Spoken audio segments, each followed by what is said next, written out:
В столицу Туркменистана съехались ведущие театральные коллективы из Азербайджана, Казахстана, Кыргызстана, Таджикистана, Республики Татарстан, Турции и Узбекистана, чтобы принять участие в 4-м международном театральном фестивале «Театральное искусство эпохи счастья», который проходит с 14 по 16 ноября в Ашхабаде и городе Аркадаг. По сложившейся традиции, шествие музыкально-театральных артистов и гостей фестиваля началось у студенческого театра имени Молла Непеса. Были выступления музыкантов, артистов танцевальных ансамблей и студентов Туркменского государственного института культуры.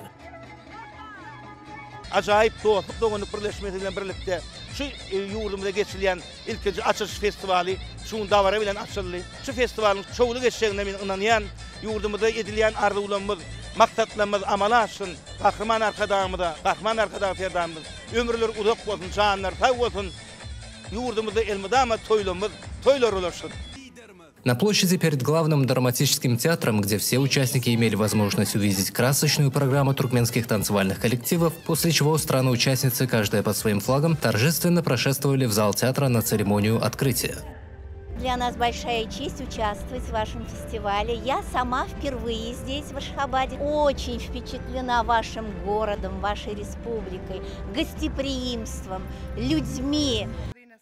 Со сцены было зачитано приветственное обращение президента Туркменистана Сердара Бердымухамедова к участникам, которое было встречено бурными овациями. После торжественной части на сцене состоялись разножанровые презентации участников фестиваля. В ходе фестиваля профессионалам и любителям театрального искусства будут представлены новые постановки, рассказывающие о традициях, истории и быте тюркских народов. Амангельды Атаев, Мередова Шасенем, Хаджамарат Балыков, Равшан Шамрадов, Азади Бердыклычев, Туркменистан, новостной портал.